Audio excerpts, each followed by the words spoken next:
suis Daniel Sanson, je suis PDG de l'agence Easy Booking, qui est une agence de voyage d'affaires, associée avec d'autres agences qui s'appellent Exigence et AREP. Alors la question que vous me posiez de savoir s'il est préférable de passer avec une société de voyage d'affaires que par un tour opérateur, tout dépend le programme que vous allez faire. Si c'est pour emmener des personnes dans un club et si c'est pour le comité d'entreprise, un tour opérateur sera parfait.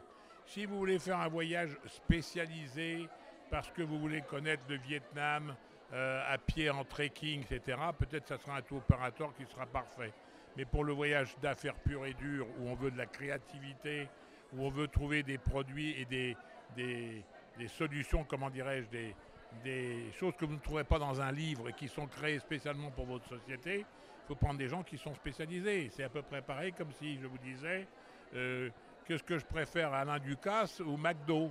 Alors McDo c'est un prix, Alain Ducasse c'est un autre prix, mais par contre vous aurez un menu un peu spécial, concocté pour vous, avec des produits que vous aimez, ça ne sera pas le même prix, mais vous aurez une chose exclusive. C'est la même chose exactement pour faire un voyage d'affaires. Je pense qu'il faut prendre des professionnels qui connaissent bien les produits. Ce n'est pas le moins cher qui compte, parce que beaucoup de gens ont peur de dire je veux le moins cher. Pour moi, c'est le meilleur rapport qualité-prix qui est le plus important. D'ailleurs, M. Gucci disait on se souvient bien plus de la qualité que du prix. Voilà, donc je pense que ça veut tout dire.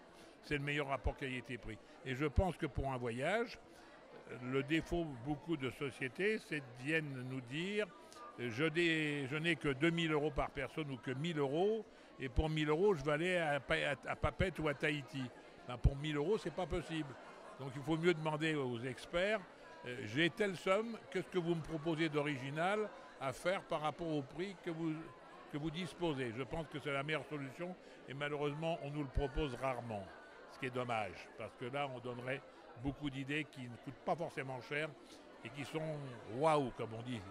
Vous savez, je pense que l'originalité, c'est quelque chose où vous n'êtes pas habitué et que vous allez connaître. Je vais vous donner un petit exemple pour situer. Demain, vous avez un petit groupe de 15-20 personnes. Vous voulez faire un repas sympathique. Vous pouvez très bien faire l'entrée dans un restaurant, le plat principal dans un autre et le dessert au final, dans 3 ambiances différentes. Vous prendrez des limousines, des voitures, vous ferez 500 mètres à chaque fois et vous allez voir 3 endroits tout à fait différents. Vous allez être surprise. Ça ne coûtera pas forcément plus cher, mais vous aurez au moins une certaine originalité et c'est ce que vos clients ou vos invités vont se rappeler. Voilà, donc je pense que chacun son métier. Je ne sais pas faire du bas de gamme, je ne sais pas faire de l'hôtel de 2 étoiles. Bon, chacun son métier.